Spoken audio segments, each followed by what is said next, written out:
Hey, good morning, friends. Mark Holmes here with Michael Anthony Fitness. And as always, thank you guys for watching, commenting, and subscribing to the Joe Boo Sports Report. Without you guys, this just doesn't work. And welcome to another edition of Don't Sleep on the Dallas Cowboys because, well, hell, you can't sleep on the Dallas Cowboys because stuff always happens late in the evening, late at night, hell, in the middle of the night.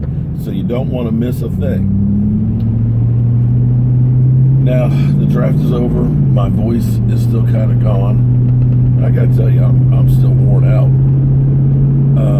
But it was definitely worth the work and everything else and losing my voice. How are you feeling today? I'm feeling better. Well, we're on our way to our day job because, they always tell me, don't quit your day job. But the Dallas Cowboys, this is the perfect topic for Don't Sleep on the Dallas Cowboys. It's great. I tell you, I absolutely positively love talking about the Dallas Cowboys. I envy people who have a job as a sports writer, blogger, host, expert, whatever. To be able to do this as a living has got to be incredible. I know how it felt hanging out with the guys, driving down the road, and we're just talking about all different scenarios in football and everything else. And to know that people are actually getting paid to do that, it's incredible. Especially when you have so-called experts that really just don't know what the hell they're talking about. You know what I mean? Oh, I know. What's that one guy's name? What, Ian Rappaport? Yeah. Who always has everything wrong. He's an insider, and he's always popping up information. And that people still believe, well, Ian Rappaport said, that doesn't mean shit. Excuse my language. But what I find funny is, this time of year you have all the people out there telling you who did great, who did terrible, who got their team better. And you know how there's always a team that signs tons of free agents and they deem them as the team to beat, the Super Bowl favorite and stuff. Famously, it used to always be the Washington Redskins were the Offseason champions, yet to always end up failing and falling on their face. And it's that time of year, too, where it's post-draft, where, they're looking at, he drafted this guy, and he's going to be great, and everything else. And then they get to the NFL, and the dude cannot bust a grape. And is a bust. Teams that moved up, they said, to get that right guy, and he's going to be a fixture like an RG3, for the Redskins for 10 years. They got their quarterback. Yeah. And then, of course, there's the post-draft predictions. Now, I went after this guy at the beginning of last year because when they kept saying it and pounding it, I was like, dude, you are so freaking wrong. It's not even funny. And that is Phil Simms. Phil Simms, of course, his daddy played for the New York Giants, is a homer like no other. Because he had the New York stinking Giants last year as his Super Bowl favorite. Best team in the NFC East. Best team in the NFC East and the NFC. The most complete team. You add Brandon Marshall to that mix, that offense is going to be unstoppable. They're going to be throwing the ball all over the field. Now, I know the stinking Giant fan will say that, well, we lost Odell Beckham, so that's why our season just went to crap. But it was beyond just Odell Beckham Jr. That team didn't have an offensive line. Let me say that again. As they kept signing, everybody was like, oh, man, how are we going to defend them with Brandon Marshall, with Sterling Shepard, with Odell Beckham Jr.? That wide receiver core. And I said, yeah. But they don't have an offensive line to protect Eli Manning, the turnover machine. And Eli Manning, when he gets pressured now, goes to the ground. When you have an Eric Flowers is our equivalent to Chaz Green on his worst day. I said they didn't address the offensive line. How can you make them a Super Bowl favorite when they can't block? They can't hold water on the offensive line. But yet, first couple of weeks, he kept saying, they're still my Super Bowl pick. Yeah. He's getting paid to be an expert. So people are going through, because I decided to look at his post-draft ranking. You know where Chris Sims ranks our Dallas Cowboys? Chris Sims, the expert. Post-draft, he ranks as 21st. 21st. The worst in the NFC. Everybody else, I didn't even go through the rest of the list. Everybody, including the Redskins, he has ranked higher. Let me say that again. In his comments, he said the Van Der Esch draft was a risky one. He has an injury history, and already with Jalen Smith and Sean Lee, you just don't know. And they gave up their best player in Dez Bryant. They won't be able to throw the football. That's just really short-sighted. I mean, that's kind of like the cliff notes. Really, he hasn't divulged into what the team did. He doesn't understand that Lyle Collins is going to be playing tackle where he played really well last year. He's only going to get better. That you ended up getting a stud guard to go in there. You have 3 other Pro Bowlers that are on that offensive line. Zeke Elliott won't be talked about as will he or won't he be suspended. Zeke Elliott's had a great offseason where he's quiet.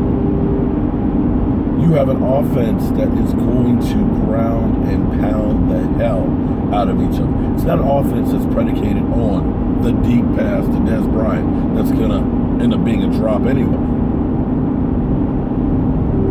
It's going to be less predictable offense because you ended up adding a Trayvon Austin. And I don't know, did you see the clips of him yesterday at practice already?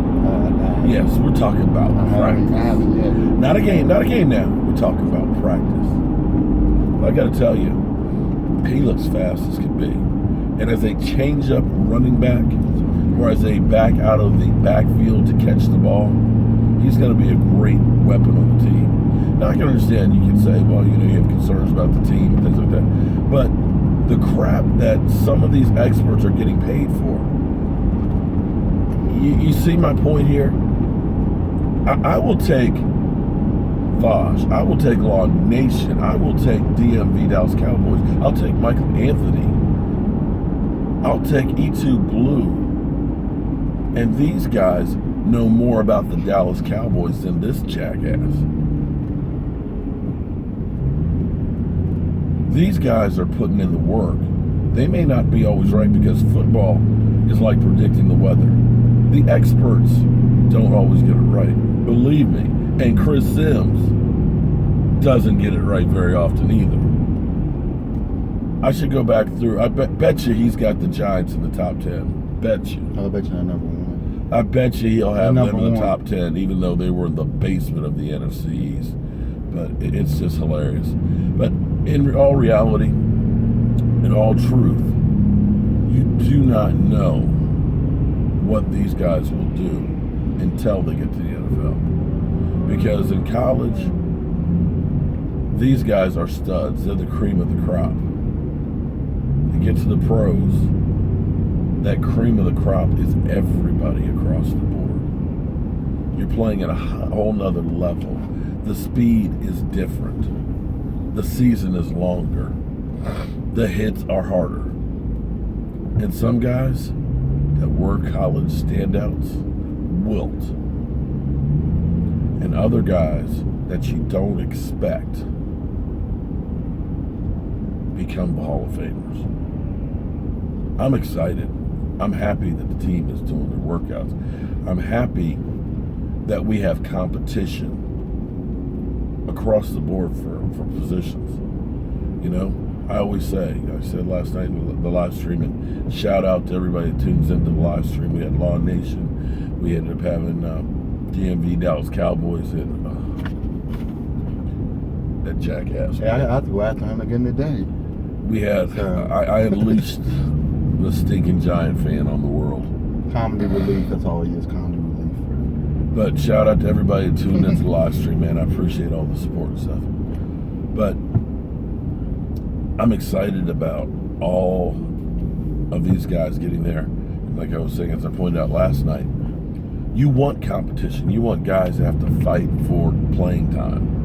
Because then you're getting the best. You know that those guys are all in because they want to be a part of that team. They want to be on that field helping to win games. And when you look at wide receiver, when you look at offensive line, the guys that are going to be fighting for positions as backups and playing time, you look at the defensive end positions, you see across the board guys that are going tooth and nails to try and get on that field. And I love that. I love the fact that we are not just going with the status quo, because in the NFL, if you're not getting better, you're getting worse. And we learned that last year. We stuck with the exact same game plan. You know, we're going to run the ball. We're going to have the best offensive line of football. It's going to be Zeke Elliott and boom, boom, boom. And then we're going to try and get the ball to Dez. And other teams learned how to fight against us. This year, because of all the new parts, because we've turned the page, it's a whole new team, a whole new look. Teams are not going to know what to expect, and I am as excited as can be. So, here we are, back in DC traffic. That sucks, just like the Washington Redskins. You have anything to add, my man? Nope. I'm gonna have to go after that stinking New York Giants. He went after me, so I have to go back after him. So you guys are having a WWE Rumble. Basically going after each other. Because I mentioned that we were making moves like New England Patriots. And I was always going to say something that we beat the New England Patriots. He still believes they are the best team in the division, so there's that. Yeah, it's okay. All right, guys. Week 2. I will see you guys later. I still have a lot of stuff to go ahead and get out there, you know, video-wise. I have yet to see even the first episode of All or Nothing. I might not be until the weekend. I got so much to do. I got so much to do to get caught up. So I'll do a marathon maybe Saturday and Sunday and see what I see. I'm Mark Holmes. This is Michael Anthony Fitness. And we are on our way to our day job. See you soon.